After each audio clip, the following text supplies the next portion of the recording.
Paz do Senhor, amados, estamos juntos para mais um trimestre na nossa Escola Bíblica Dominical, começando agora com o estudo de um novo livro. Terminamos a carta de Paulo aos Efésios e durante este trimestre nós estudaremos agora o livro do profeta Ezequiel. E veremos dentro desse livro a mensagem de juízo, a mensagem de arrependimento, a mensagem de restauração e a manifestação da glória de Deus, a partir e na instrumentalidade deste profeta que Deus levantou em Israel num período muito complicado e difícil da sua história.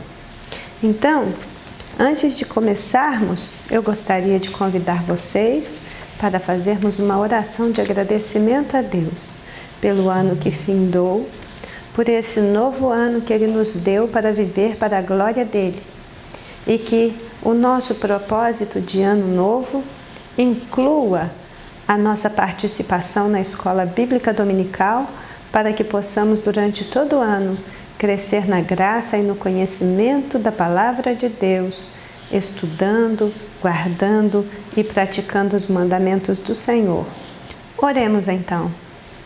Senhor nosso Deus e Pai, adoramos ao Senhor nesse dia, agradecidos por tudo que o Senhor tem feito, pedindo perdão pelas nossas falhas, pelas nossas dívidas, que são muitas, pedindo que estenda as Tuas mãos de misericórdia sobre as nossas vidas e, em nome de Jesus Cristo, Teu Filho amado, nos conceda agora uma aula abençoada na direção do Espírito Santo, uma aula que realmente instrua a nossa mente para transformar a nossa vida.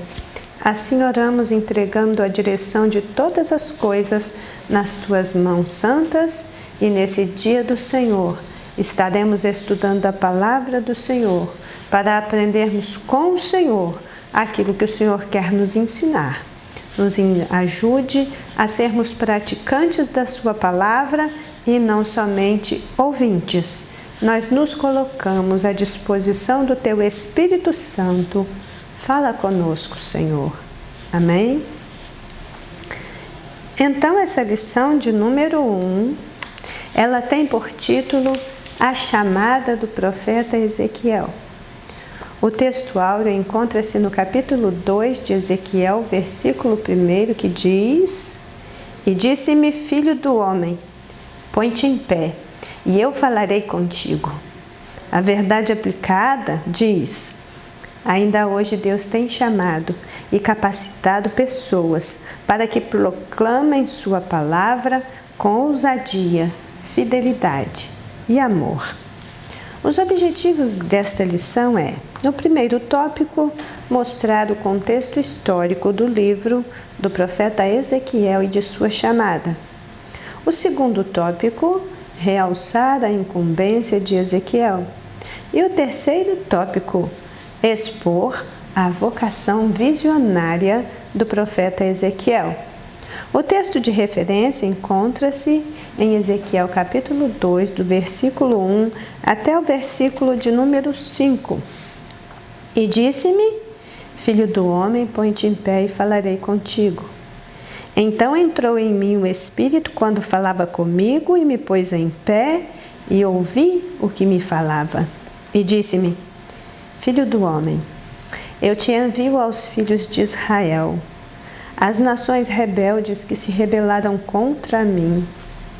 Eles e seus pais prevaricaram contra mim até este mesmo dia.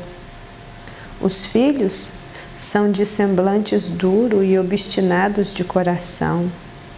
Eu te envio a eles, e assim dirás: assim diz o Senhor Jeová. E eles, quer ouçam, quer deixem de ouvir, porque eles são casa rebelde, hão de saber que esteve no meio deles um profeta. A introdução da nossa lição diz: Ezequiel profetizou para os exilados da Babilônia. O profeta explicou as razões do severo juízo divino contra Judá, mas também transmitiu uma mensagem de esperança quanto ao futuro deles como nação. É importante nós fazermos uma pequena pausa para poder arrumar as coisas na nossa cabeça, porque nós estamos saindo de um trimestre onde estudamos uma carta do apóstolo Paulo que está contida no Novo Testamento. E agora nós estamos voltando na nossa Bíblia, no período do Antigo Testamento, um período chamado de profético, uma vez que o Antigo Testamento ele tem algumas partes que são peculiares, que são destacadas. A primeira parte do Antigo Testamento é chamada de Pentateuco. É uma parte onde contém os primeiros 5 livros da Bíblia. A segunda parte do Antigo Testamento é chamada de livros históricos, porque eles nos contam toda a história de Israel. A terceira parte vai de Josué até Esther. A terceira parte do Antigo Testamento é chamado de livros poéticos. É uma literatura poética que demonstra, através de uma narrativa, a questão da poética na nação hebraica e o modo como eles, então, construíam essa visão de mundo e expressavam isso na poesia. Isso vai de Jó até Cantares de Salomão. A partir desse ponto, até o final do Antigo Testamento, o que nós temos são os livros proféticos. Se nós observarmos também o que vai acontecendo nos desdobramentos desta história, é que você tem inicialmente um governo humano que está sendo praticado por patriarcas. É o período do patriarcado em Israel. Mas chegou um momento em que esse patriarcado já não estava dando conta de continuar na direção da nação. Então Deus levanta sacerdotes para darem continuidade ao governo da nação de Israel. Só que chegou num ponto também em que estes sacerdotes, eles também não deram conta do governo da nação, mesmo porque muitos deles estavam corrompidos. Junto com esses sacerdotes, nós temos também uma transição de governo em Israel. Ele saiu de uma teocracia, onde toda a nação era governada diretamente por Deus, e eles exigiram reis como todos os outros povos. Então, eles saíram de uma teocracia e foram para uma monarquia.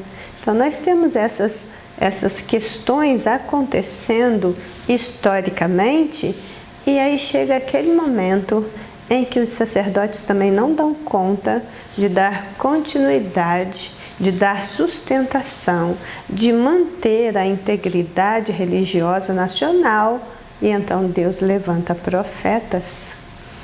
Bem, nesse período dos profetas, nós temos aí o desenvolvimento de uma narrativa que vem contando, que vem avisando, que vem trazendo para o povo uma advertência de que Deus, que está no controle de todas as coisas e vendo tudo que se passa, não estava feliz com o povo rebelde. Nós vamos ver que essa literatura profética, ela não é uma literatura de pouca importância na Bíblia. Ela ocupa 1/4 da nossa Bíblia. Se nós dividirmos nossa Bíblia em 4 partes, 1/4 da Bíblia será com essa literatura profética. Então, é realmente algo de grande relevância. Nós vamos encontrar nestas profecias passagens reais, literais, mas também figuradas, simbólicas. O livro de Ezequiel, por exemplo, é riquíssimo em figuras, em símbolos. Todavia, quando nós vamos interpretar essas figuras e estes símbolos, nós somos conduzidos ao cumprimento real da palavra profética, o cumprimento literal da palavra profética.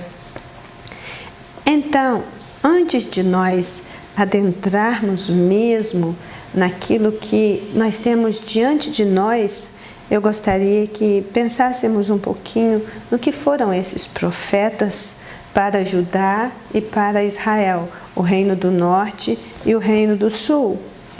Nós vamos ver que cada um deles tem suas peculiaridades, falaram em momentos específicos, trouxeram mensagens específicas. Nós temos profetas que falaram antes do exílio, antes da destruição do reino do norte, antes do exílio na Babilônia. Nós temos profetas que falaram durante o exílio na Babilônia. Nós temos profetas que falaram depois do exílio da Babilônia. Então eles foram levantados por Deus em momentos específicos com uma mensagem para aquele momento histórico em que estavam vivendo. Mas todos eles, sem exceção, foram instrumentos poderosos para fazer conhecidos os propósitos eternos do Senhor, que estavam reservados para o povo da promessa, bem como o juízo iminente. Havia um juízo pesando sobre Israel e sobre Judá. Quando nós lemos 2 Reis 17:13, diz: o Senhor advertiu Israel e Judá pelo ministério de todos os profetas e de todos os videntes. Quando nós lemos 2 Crônicas 20:20, o rei Josafá, cercado juntamente com o povo, levanta a sua voz e diz: crede no Senhor nosso Deus e estareis seguros. Crede nos seus profetas e prosperareis. E ainda Amós, capítulo 3, versículo 7, que diz: certamente o Senhor não fará coisa alguma sem ter revelado os seus segredos aos seus servos, os profetas. Então nós estamos agora adentrando em uma literatura profética com características muito peculiares, mas que tem como um pano de fundo a história do povo de Israel. E é esses desdobramentos da história que vai gerar a necessidade de alguém da parte de Deus ser levantado para entregar uma mensagem para aquele momento. O que nós temos em relação a Ezequiel é que ele foi o profeta levantado por Deus para profetizar depois que o pior já tinha acontecido. Ele também viveu dias muito difíceis com relação ao santo ministério. Ele era um sacerdote e ele viveu um tempo muito tempestuoso junto com toda a nação, né? Se nós formos recordar um pouquinho aí da história, nós vamos ver que quando a Babilônia cercou Judá, a destruição não aconteceu num primeiro momento. Num primeiro momento, ela levou cativo para a Babilônia em torno de 10.000 pessoas. Nessa leva de pessoas para a Babilônia foram Daniel, Sadraque, Mesaque e Abednego, e foram muitas pessoas de bem, nobres. E depois, isso foi no ano de 605 a.C. E então no ano de 597, a Babilônia, depois de uma nova invasão e uma investida, leva um outro carregamento de cativos para lá. É nessa segunda invasão, é nessa segunda deportação que o profeta Ezequiel é levado para a Babilônia. Isso no ano de 597. Mas o pior ainda haveria de acontecer em 586. Quase 10 anos depois, Babilônia cerca definitivamente Judá e destrói tudo. Destrói o templo, bota fogo na cidade, derruba seus muros, mata pessoas em uma quantidade incontável. O que sobrou levou também cativo para a Babilônia. Só ficou na terra os loucos, os extremamente doentes, os muito velhos e aqueles que de tão pobres não tinham condição nenhuma de oferecer nada para o império. Então ficou pouquíssima gente na terra e o profeta Jeremias. porque quando Jerusalém foi invadido, o rei da Babilônia mandou que se poupasse Jeremias. Ele já sabia das profecias de Jeremias concernentes a essa exigência de Deus, de que o povo de Judá se submetesse à Babilônia durante um período de tempo, porque ela era a vara de Deus para castigar um povo rebelde, para fazê-lo entrar novamente nos eixos. Mas eles não obedeceram, eles não quiseram nem saber. Mas sabendo do empenho de Jeremias em conscientizar o povo a se submeter à Babilônia, o rei da Babilônia mandou poupar Jeremias e deu a ele o direito de escolher se ele queria ir para a Babilônia, onde ele seria bem tratado até o fim dos seus dias, em reconhecimento ao grande homem de Deus que ele era, ou se ele queria ficar na terra juntamente com aquelas pessoas tão desprezíveis que estavam sendo deixadas para trás. Jeremias optou em ficar na terra. Então essas coisas é importante a gente saber que é por causa disso que todos esses eventos proféticos eles vão se desenrolar, né? Ezequiel, então, foi o profeta levantado por Deus para profetizar depois que o pior aconteceu. Então vamos ver ainda no ponto 1, o primeiro tópico da nossa revista, algo mais a respeito desse contexto histórico. Aqui diz: quando Ezequiel começou a profetizar, ele habitava entre os cativos da Babilônia, para onde fora levado em 597. O cativeiro babilônico de Judá durou aproximadamente 70 anos, que é o que foi predito pelo profeta Jeremias. No 5º ano do cativeiro do rei Joaquim, veio a palavra do Senhor a Ezequiel. O nome Ezequiel significa Deus fortalece. Ezequiel foi contemporâneo de Daniel e também contemporâneo de Jeremias. Ele viveu com Daniel na Babilônia e quando ele saiu de Judá, Jeremias era o grande profeta.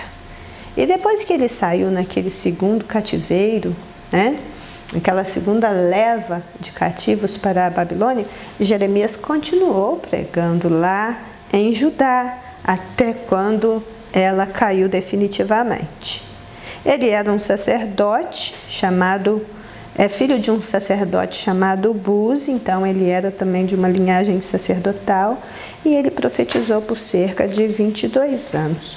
Quando nós começamos lendo o livro do profeta Ezequiel, ele nos diz que aconteceu no 30º ano do 4º mês, no dia 5º do mês, que estando eu no meio dos cativos junto ao rio Quebar, se abriram os céus e eu vi visões de Deus. Então ele já estava na Babilônia há um tempo, antes que essas visões de Deus viessem até ele. Isso aconteceu no 30º ano dele, ou seja, no ano em que um sacerdote iniciava o seu ofício sacerdotal no templo. Ele é um sacerdote, descendente do sacerdote Buzi, e no 30º ano, naquele momento em que ele estaria iniciando o seu trabalho como sacerdote no templo em Jerusalém, ele foi usado por Deus ali aonde ele estava. Ele iniciou ali o seu ministério sacerdotal. Então, nós vamos ver que assim como Jeremias e Zacarias, ele também foi convocado ao santo ministério profético por meio de uma visão. Como Isaías, ele foi assombrado pela visão da glória de Deus. E como Jeremias, ele conheceu a dor em primeira mão, especialmente porque o meio concreto de comunicar a mensagem de Deus profeticamente, muitas vezes lhe trouxe desconforto, vergonha e muita dor. Ele testemunhou aos exilados a melancolia e a separação entre o povo de Israel e a glória divina. Nós vemos aqui, existem assim muitas questões envolvendo esse profeta no exílio. Esse livro de Ezequiel é um livro autobiográfico, então ele traz muitas informações relevantes para a gente. Nós vamos ver, por exemplo, que essas pessoas aí que foram para a Babilônia, alguns destes deportados foram colocados em prisões, outros foram feitos escravos mesmo, mas uma grande maioria deles foi permitido morar em suas próprias casas em colônias judaicas.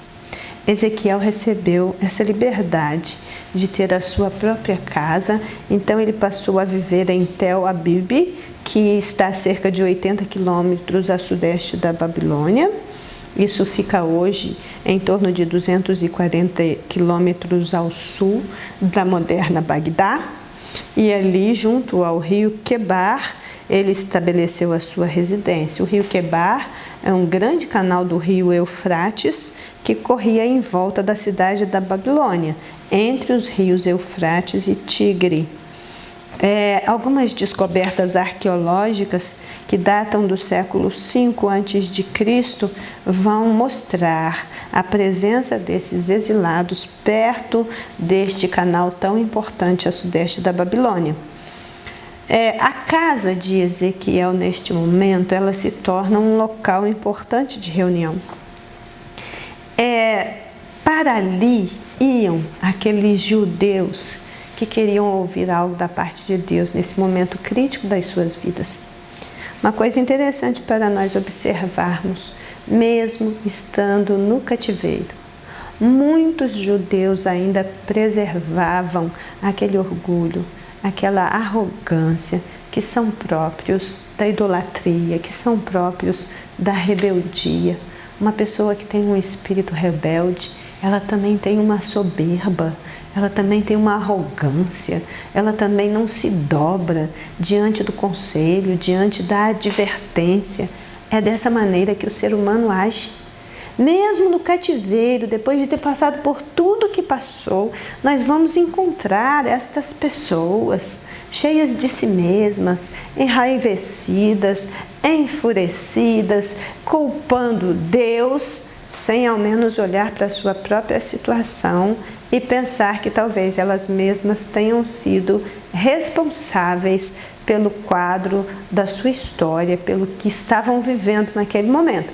Mas Ezequiel, no ano 30, ele começa a ter visões de Deus, o céu se abre e ele começa a ter visões de Deus. E como homem de Deus, ele começa então a transmitir o conteúdo destas mensagens ao povo e àqueles que começaram a crer que verdadeiramente Deus estava querendo comunicar-se com eles por meio desse sofrimento, que verdadeiramente Deus estava querendo mudar o quadro da história do seu povo, que todas as oportunidades tinham sido dadas, mas que os seus corações endurecidos, a sua dura cerviz, o seu nariz empinado, não lhes deixava ouvir a voz de Deus. Então, Ezequiel começa a transbordar em visões, em revelações, em parábolas, em alegorias, em figuras, em mensagens simbólicas, e ele começa então a trazer para o povo algo da parte de Deus. Lá no cativeiro, como eu disse anteriormente, Ezequiel é o profeta que começa a profetizar depois que o pior já aconteceu. É o profeta que Deus levanta no olho do furacão, no meio da turbulência, e que vai explicar os desígnios de Deus em ter permitido que tal coisa acontecesse com o povo da promessa.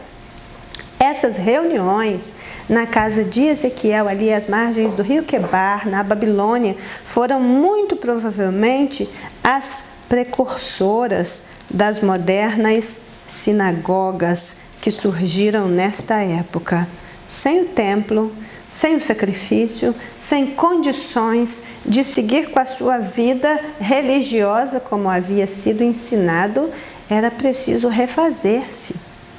E isso aconteceu através ali da casa de Ezequiel, que o povo foi juntando novamente em torno da palavra de Deus para poder ver e ouvir Deus falando com cada um deles.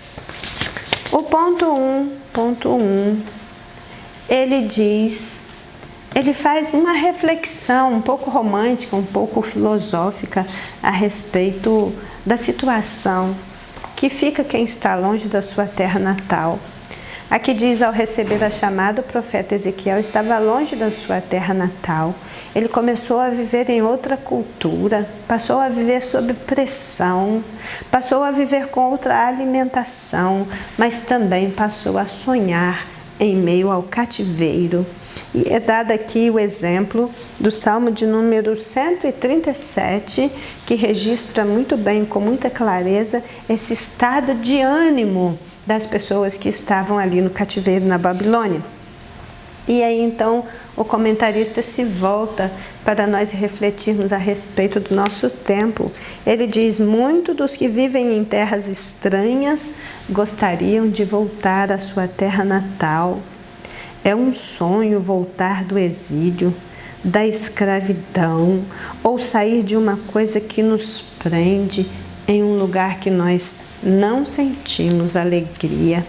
Então vejam que esse item ele procura agora trazer a nossa atenção para pensarmos no sofrimento pessoal, no sentimento das pessoas que foram arrancadas da sua pátria, que estão vivendo expatriadas, desterritorializadas, longe do seu povo, longe da sua cultura, longe do ambiente onde foi criado. Então, momentos de angústia, isolamento e depressão são muito comuns nessas pessoas que estão vivendo deste modo. E isso também nós vamos observar nas falas e na conduta do profeta Ezequiel, bem como nos seus registros a respeito do povo. Aí o comentarista traz o exemplo do Salmo 137, porque ele é usado como referência para explicar um pouco esse estado de ânimo dos judeus escravizados na Babilônia. Seria muito importante que você lesse o Salmo 137. Eu vou ler só os 2 primeiros versículos, mas leia o Salmo todo, é um salmo pequeno, vai te ajudar a entender um pouquinho essa questão da interioridade dos judeus escravizados ali no cativeiro da Babilônia. Diz assim: junto aos rios da Babilônia, ali nos assentamos e choramos quando nos lembrávamos de Sião. Sob o salgueiro que há no meio dela, nós penduramos as nossas harpas. Ali cessou a música, ali cessou a alegria. Eles penduraram as suas harpas porque não havia motivo para cantar, apenas chorar e lamentar. A vida de exílio foi o extremo experimentado pelos que foram poupados da destruição em massa impetrada pelos babilônicos na terra de Judá, porque muitos não tiveram essa mesma sorte, né? Morreram mesmo por ocasião dos cercos, os 3 cercos principais, as batalhas sangrentas que foram travadas ali. E aí nesses versos do Salmo 137, as harpas estão penduradas nos salgueiros, às margens dos rios da Babilônia, onde eles estão agora, sentados, chorando e lembrando de Sião, porque não havia mais nada o que fazer. Um caso interessante é que muitos não tiveram esta oportunidade de voltar para a sua terra natal depois que esses 70 anos terminaram. Daniel é um exemplo clássico de alguém que foi muito novinho para lá, viveu os 70 anos lá e por lá morreu sem ter retornado para a sua terra natal. De um modo incompreensível, Deus continuou amando esse povo rebelde e cuidando dele mesmo no exílio. Em Deuteronômio 10, 17 a 19, nós lemos: pois o Senhor vosso Deus é o Deus dos deuses, o Senhor dos senhores, o Deus grande, poderoso e terrível, que não faz acepção de pessoas, nem aceita recompensa, que faz justiça ao órfão, à viúva, ama o estrangeiro, dando-lhe pão e água Por isso, amareis os estrangeiros, porque fostes estrangeiros com eles na terra do Egito. E mais uma vez agora os judeus estão vivendo como estrangeiros na terra da Babilônia, aprendendo a duras penas o que é ser arrancado da sua própria pátria. Bem, aqui o item de número 2 fala de algumas exigências feitas por Deus ao profeta Ezequiel. Eu vou ficar aqui apenas com aquilo que o comentarista escreveu, porque dentro daquilo que o comentarista escreveu, ele já explicou com pormenores cada uma das exigências feitas por Deus ao profeta Ezequiel. Aí ele diz: a chamada implicava em pôr-se de pé, em se dispor, em sair da acomodação e da inércia. E aí dá a referência de Ezequiel 2:1, filho do homem, põe-te em pé, e eu falarei contigo. Depois do chamado, é preciso falar em nome do Senhor. Aquele profeta de Deus, usado por Deus, ele não fala as suas próprias palavras, ele fala a palavra do Senhor. Depois de assumir a chamada, é preciso falar, quer ouçam, quer deixem de ouvir. A mensagem profética não é para quem quer ouvir, é a palavra de Deus, que vai ser entregue, quer ouçam, quer deixem de ouvir. Depois de receber a chamada, é preciso se destacar que, no meio em que vive, porque o povo tem que saber que ele é um profeta.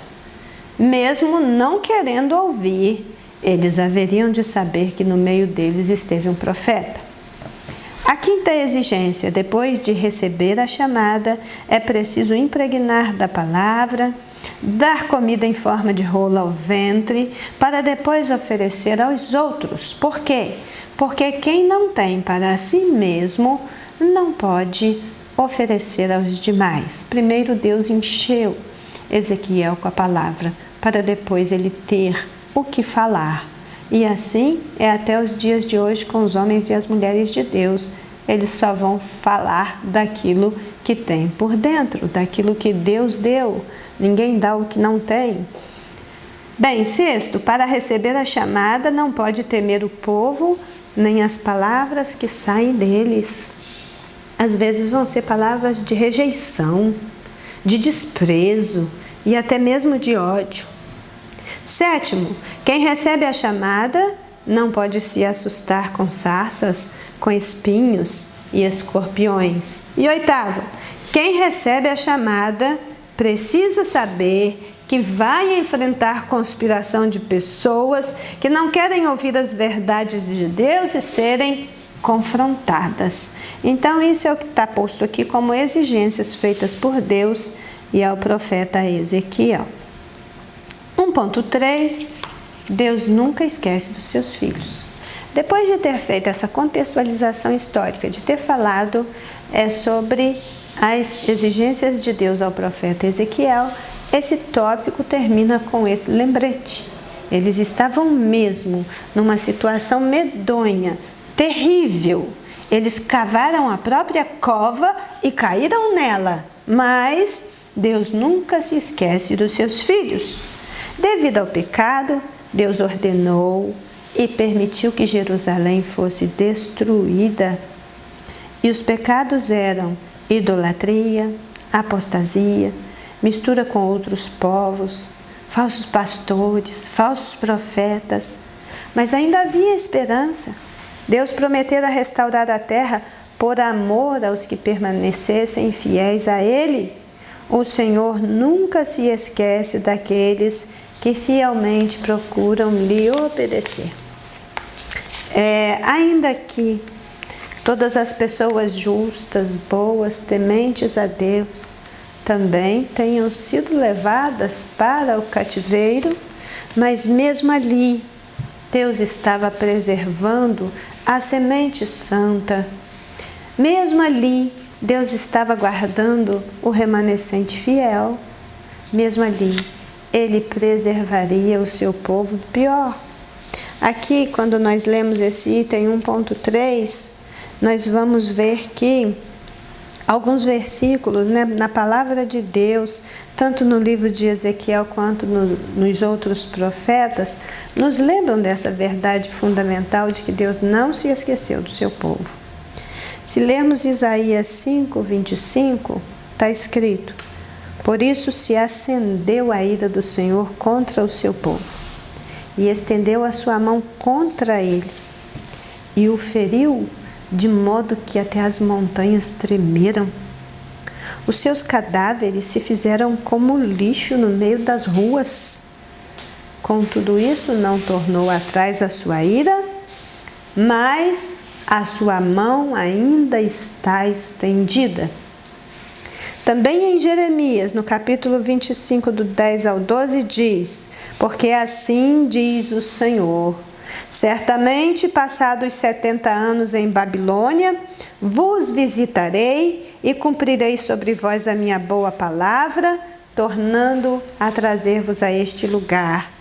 Porque eu bem sei os pensamentos que tenho a vosso respeito, diz o Senhor. Pensamentos de paz e não de mal, para vos dar o fim que esperais. Então me invocareis, ireis, orareis a mim, e eu vos ouvirei. Esse é o Deus que nós servimos, que não nos abandona nem nos piores momentos, nem naquelas situações mais difíceis em que estamos, porque não demos ouvidos à voz do Senhor. Então, continuando aqui, eu vou fazer agora uma inversão do tópico 3 pelo tópico 2. Eu vou começar agora no tópico 3 e vou concluir essa lição voltando no tópico 2. Por quê? Porque o tópico 2 está falando do profeta em si, de um modo geral e genérico. Ele está dizendo que dentro das incumbências recebidas pelo profeta Ezequiel, nós vamos ter uma visão de que Deus usa quem Ele quer, Deus usa onde Ele quer e Deus usa na hora que Ele quer.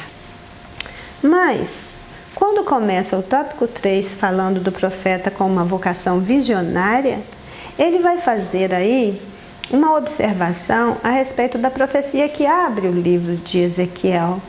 Eu acho importante a gente começar por aqui, porque muitas vezes a pessoa pega o livro de Ezequiel, começa a ler a primeira visão dos querubins e fica com a mente tão embolada que diz: eu não quero ler isso, não estou entendendo nada.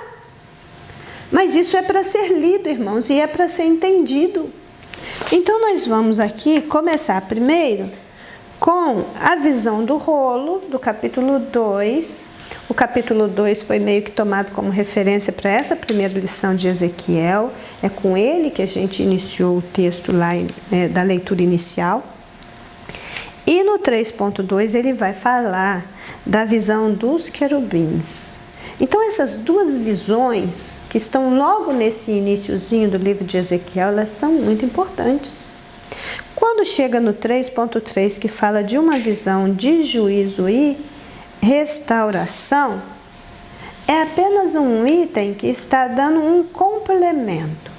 Mas o mais importante aqui nesse tópico 3 é a visão do rolo de um livro e é a visão dos querubins. Então nós vamos falar rapidamente nisso aqui primeiro, antes de nós voltarmos no tópico 2 para fazer o fechamento do assunto desta lição.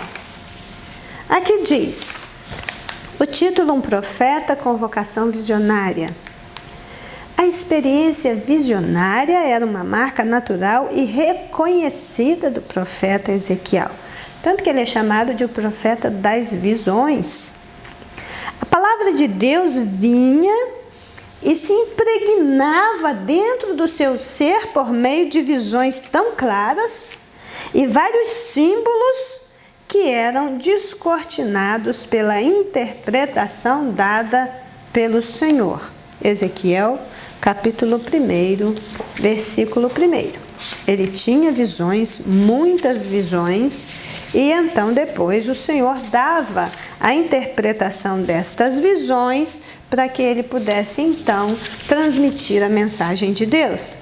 Olha, nós temos aqui pelo menos 9 visões de grande vulto, de grande importância, de grande significado dentro do livro do profeta Ezequiel. Ao longo desse trimestre a gente vai voltar e resgatar algumas dessas.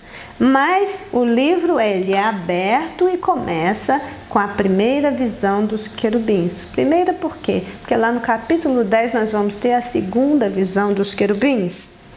E na sequência vem a visão do rolo de lamentações, esse livro que foi dado a ele para que ele comesse.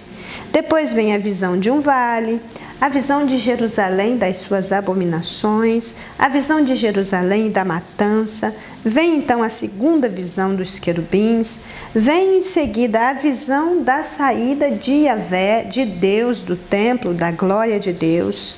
Depois vem a visão dos ossos secos, a visão do novo templo. Mas nem só de visão se faz um profeta. Além dessas visões de grande relevância, com muitas figuras e uma simbologia muito exemplar, ele também teve uma mensagem oral, ele também falou, ele também escreveu, ele também trouxe da parte de Deus mensagens de outras formas, com outras características. Aqui na primeira visão, a visão do rolo de um livro, né? Que não é a primeira visão, é a segunda. A primeira visão é a visão dos querubins, que está no 3.2. Mas o comentarista achou por bem começar aqui a visão do rolo de um livro. O rolo que o profeta recebera continha palavras do Senhor, e ele tinha responsabilidade de entregá-la. Palavras de lamentação e tristeza dominaram a mensagem, porque julgamentos severos seriam executados contra os que praticavam a idolatria, o adultério e a apostasia. Comer o rolo simbolizava que o profeta Ezequiel precisava receber primeiro a mensagem de Deus e se comprometer com ela antes de anunciar ao povo. Só quem come o livro, que a própria palavra de Deus, está preparado para toda boa obra. Ninguém pode dar aquilo que não tem, nem tampouco distribuir o que não recebeu. Não é sensato e nem honesto oferecer aos outros aquilo que não se tem. Com relação a essa visão do livro, desse rolo, o comentarista está aqui chamando atenção para pontos de grande significado ainda hoje, porque ele fala da visão e ele fala dessa aplicação da visão para hoje, para os que querem viver como profetas de Deus nesta geração. Ezequiel foi um dos poucos homens a ter uma visão do céu e a continuar vivo para contar essa tremenda experiência. Então, depois da visão do capítulo 1, segue-se o chamado, no final do capítulo 2, e nós vemos então um ser divino se aproximando dele com um livro nas mãos em forma de rolo e mandando com que ele comesse aquele volume. Isso está em Ezequiel 2, 9 e 10, Ezequiel 3, de 1 a 4. O que a gente vê aqui é que a primeira parte da visão celestial foi caracterizado por muito barulho, muito movimento, cores, sons estridentes, querubins, brasas, rodas, relâmpagos, tudo isso também tendo como pano de fundo um rugido como som de muitas águas. Em seguida, todo o movimento cessou e toda a criatura parou para ouvir com atenção a voz de Deus.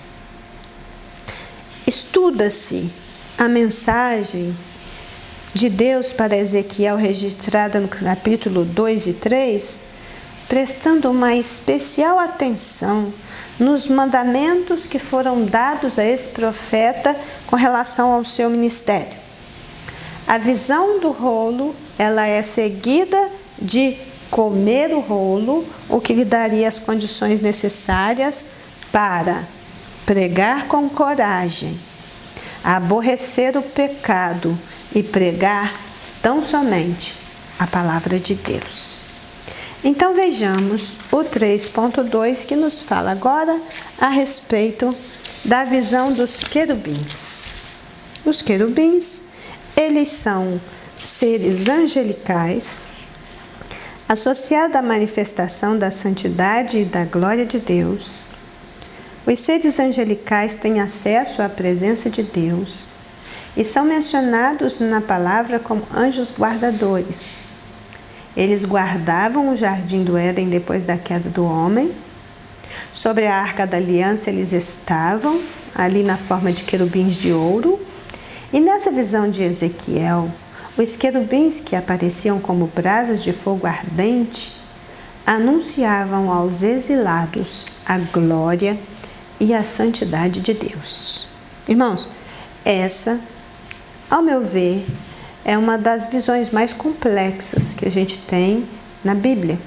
Outras visões igualmente cheias de detalhes, de pormenores, como as visões de Daniel, também são muito ricas de informações, mas ela permanece muito incompreensível para muitas pessoas.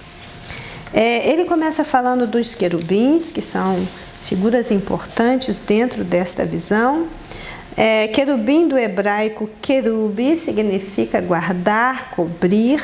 É um vocábulo que é também um correlato de um termo que vem lá da língua acadiana, que significa bendizer, louvar, adorar. Então parece tratar-se de uma categoria mais elevada de anjos que estão relacionados com os propósitos retributivos e redentores de Deus para com o homem. Eles estão muito ajustados, muito presentes no cumprimento dos propósitos redentores de Deus para com o homem. Eles estão ligados diretamente à santidade de Deus e à adoração a Deus. Aqui foi dito que eles receberam a missão de guardar o jardim do Éden como guardiões da santidade de Deus. As Sagradas Escrituras afirma que Deus está entronizado acima dos querubins. Então, nós vermos esses querubins descendo, antes que o trono de Deus fosse revelado a Ezequiel, faz todo sentido. Bem, também diz que ele viaja com os querubins, que havia querubins de ouro sobre a arca da aliança, com as suas asas estendidas sobre a arca. Então, o que é que Ezequiel está vendo ali? A nossa linguagem ela é muito pequena para dar conta de explicar. Mas ele não está vendo apenas anjos descendo dos céus.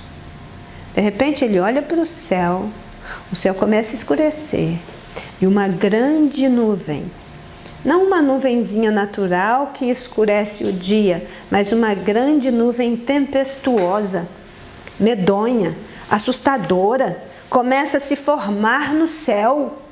E ele olha para o céu e do meio dessa nuvem tempestuosa, ele começa a identificar algo brilhante, cor de âmbar, incandescente. E é como se um fogo tivesse se formando no meio dessa nuvem. E de repente, deste lugar específico, começam a descer 4 seres viventes. Aí ele vai descrevendo as características destes seres, né? Eram seres com 4 asas, com 2 voavam, com 2 cobriam o corpo. Havia uma mão debaixo de cada asa. Eles tinham 2 pés, só que os 2 pés eram pés direito. E debaixo dos pés tinha um casco, como se fosse um casco de uma bezerra. E isso era da cor de um latão muito reluzente. Esses seres, eles tinham 4 cabeças. Uma cabeça de homem, uma cabeça de boi, uma cabeça de leão, uma cabeça de águia.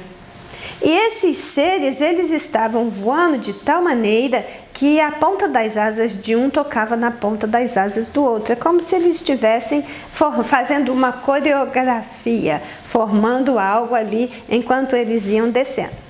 Só que não é uma visão estática. Ele não está vendo uma coisinha descendo, ele está vendo coisas grandiosas.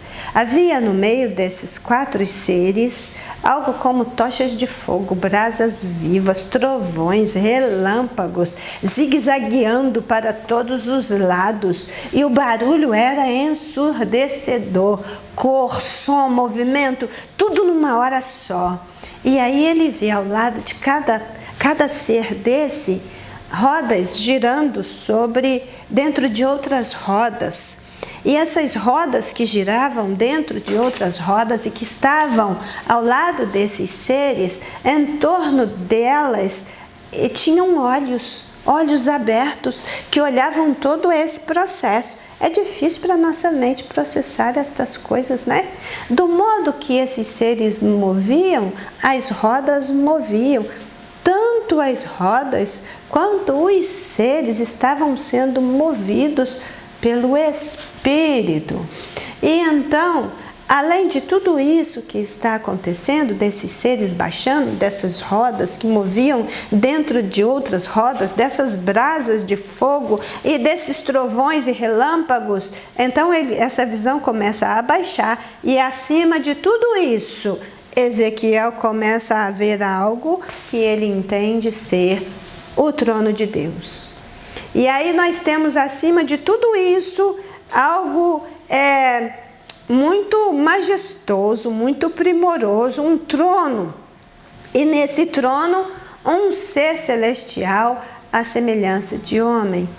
Tudo isso Ezequiel vai vendo, fica tão atemorizado com todo esse movimento, ele fica tão passado com o que ele viu, que a hora que a visão começa a se desfazer e a sumir, ele perde as forças, ele fica 7 dias sem conseguir falar, estático, com todas estas imagens passando na sua mente, processando essas informações, porque ele tinha algo da parte de Deus para comunicar ao povo em relação a isso que ele viu.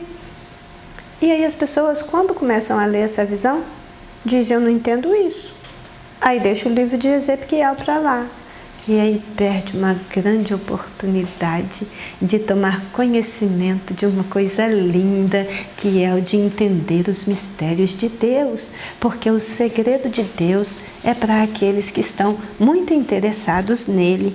Nós vamos ver aqui que uma possível explicação para essa visão é que ela de início parece algo confuso e misterioso, mas a sua mensagem poderosa vai sendo esclarecida na medida em que o tempo vai passando e que Deus vai concedendo outras visões. Inclusive essa visão dos querubins vai se repetir lá no capítulo de número 10.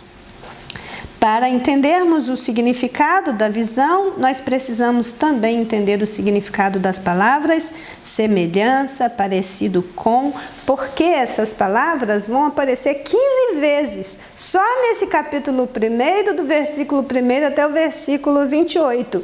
Ele está dizendo o tempo inteiro, isso é parecido com, isso é semelhante com, ou seja, quem tem visão do céu não tem uma linguagem desta terra apropriada para dar conta daquilo que está vendo. Então a visão é, na verdade, uma representação simbólica do mundo espiritual e invisível. Veja, a visão é uma representação simbólica do mundo espiritual e invisível, de maneira que o significado não se restringe aos objetos visíveis, mas o significado espiritual que eles representam. A gente pode pensar, por exemplo, que essa nuvem densa, tempestuosa, ela represente a vinda do julgamento divino sobre Jerusalém, do mesmo jeito que a nuvem veio do norte, o exército da Babilônia também procedeu do norte. E a gente vai ver que depois de toda esta visão, magnífica, Deus pessoalmente está entronizado diretamente e acima desta nuvem de juízo. Assim como Ezequiel viu o trono de Deus acima das nuvens tempestuosas e foi levado a lembrar-se da autoridade suprema de Deus, nós também somos encorajados a nos lembrarmos e a reconhecermos o soberano controle de Deus sobre todos os eventos da nossa vida. Não importa o tumulto nesta terra, Deus está no seu trono no céu e Ele é poderoso e continua no controle de todas as coisas. O profeta Naum, por exemplo, vai dizer que Deus tem o seu próprio caminho na tormenta e as nuvens são o estrado dos seus pés. Nós teríamos muito mais a dizer a respeito dessa visão. Isso merece um estudo de muitas horas, só essa visão. Mas ele vai terminar esse tópico 3 dizendo que sim, a visão do juízo, ela foi tremenda. Era para mostrar o quanto aquele fogo, o quanto aqueles relâmpagos, o quanto aqueles raios, o quanto todo aquele movimento dos anjos, daqueles seres, estavam acontecendo de uma forma no mundo espiritual, impactante, avassaladora. Mas a visão não parou aí, porque havia a visão também de restauração. Mais à frente nós vamos estudar com mais afinco essa visão da restauração. Por enquanto vamos ficar só com o que diz a revista. Após a visão dos querubins, segue o registro de Ezequiel, tendo a visão do templo do Senhor, e então ele recebe a revelação acerca do juízo divino. Cuidado de Deus com os cativos e uma mensagem de restauração. Esta mensagem também está presente no ministério profético de Jeremias, contemporâneo de Ezequiel. A manifestação do juízo divino não significa que Deus deixou de amar ao seu povo. Deus não castiga para nos destruir. Deus não brinca com os nossos sentimentos. Deus não está permitindo a prova para que a pessoa fique nesta situação. Toda prova tem um tempo, vai passar, já está passando em nome de Jesus. Assim como o povo de Israel foi restaurado, esta mensagem está aqui para dizer para mim e para você que o tempo da nossa restauração chega. Assim como o juízo acontece, a restauração de Deus vem logo em seguida. Quando nós lemos esse tópico 2, nós vamos ver que ele está falando assim de um modo mais genérico, mais geral, sobre o ministério profético. Por que Ezequiel? Não poderia ser... Outros sacerdotes foram levados para o exílio. Aliás, todos os que não morreram foram levados para o exílio. Mas por que Ezequiel? É porque é Deus que sabe quem ele usa. É porque é Deus que sabe quem ele levanta. É porque é Deus que capacita aquele que ele chamou. Aqui diz, o Senhor usa os pequenos para confundir os grandes. E também diz no 2.1, Deus não vê como o homem vê, porque o homem vê o que está diante dos olhos. O Senhor, porém, olha para o coração. E ele mesmo se responsabiliza em capacitar aqueles que ele chama. Nós não temos uma explicação clara de por que Deus chama A e não chama B. Nós sabemos que Deus sabe por que ele chama. E aqui diz também que ele usa onde ele quer. Deus não se deixou sem testemunho. Em todos os desdobramentos da história, nós vemos Deus levantando homens, levantando mulheres como um grande exército para lutar a boa guerra do Senhor, para militar a sua jornada nessa vida com seu destino rumo às mansões celestiais. Deus é soberano, levanta pessoas que proclamam a sua mensagem, seja no lugar de que for, porque ele usa quem ele quer. Ele usou Isaías no palácio, Jeremias no meio do povo, Amós, um boiadeiro lá no campo, e agora está usando Ezequiel entre os exilados da Babilônia. Então ele usa quem ele quer, ele usa onde ele quer. E por fim o 2.3 diz que ele usa quem ele quer. A Bíblia registra o chamado de pessoas sendo usada por Deus em diversos momentos. Não é possível um ser humano estabelecer um momento que seja mais adequado para Deus usar uma pessoa ou realizar a sua obra. Não, irmãos, é no tempo de Deus. É segundo a vontade de Deus. Pode ser que agora, aqui, eu quisesse que Deus fizesse isso, ou levantasse alguém, ou mudasse o quadro desta situação, mas Deus está trabalhando. Até no silêncio, Deus está trabalhando. Ele vai usar quem quer, a hora que quer, onde quiser. É fundamental que nos submetamos ao momento de Deus, permanecer confiando no Senhor, crendo que Ele é poderoso, que seu agir é perfeito e esperar nele sempre é a melhor solução. Essa é a mensagem do tópico 2. E para concluir, a nossa conclusão diz que os exilados na Babilônia ouviram e tomaram conhecimento da verdade através do profeta Ezequiel. Ele não deixou o povo sem explicações e nem sem a direção divina. Em qualquer tempo, nós podemos ter explicações de Deus através de homens e mulheres de Deus que estão empenhados com a palavra de Deus. Deus levanta profetas em cada geração de pessoas, não com um ministério profético como existia no tempo do Antigo Testamento, mas com o dom profético para ser voz de Deus em nossa geração. A fidelidade de Deus não deixa o juízo acontecer sem dar primeiro uma oportunidade de arrependimento ao seu povo. Deus não é injusto. Deus não age como o homem. Deus não faz as coisas de qualquer maneira. Os seus propósitos são eternos. O seu plano divino através dos séculos está se cumprindo, mas a toda pessoa é dada uma oportunidade de arrepender-se, de olhar para Ele e de tomar posição na sua vida diante do Senhor.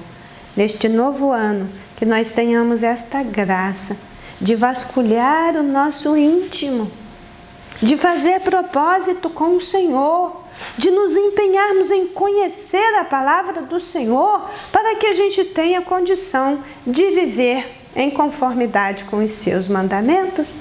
E assim nós ficamos com essa primeira lição do livro do profeta Ezequiel, desejando a vocês que vocês tenham um dia de paz na presença do Senhor, que reflitam bastante sobre estas questões e que tenham uma vontade muito grande de realmente conhecer a palavra, para viver dela e para ter o que dizer a outros. 1 Pedro 3,15 diz: santificai a Cristo no vosso coração, para estar sempre preparado para responder a qualquer um que pedir a você a razão da sua esperança. Amém? Vamos orar então, agradecendo a Deus por mais essa oportunidade que Ele nos deu.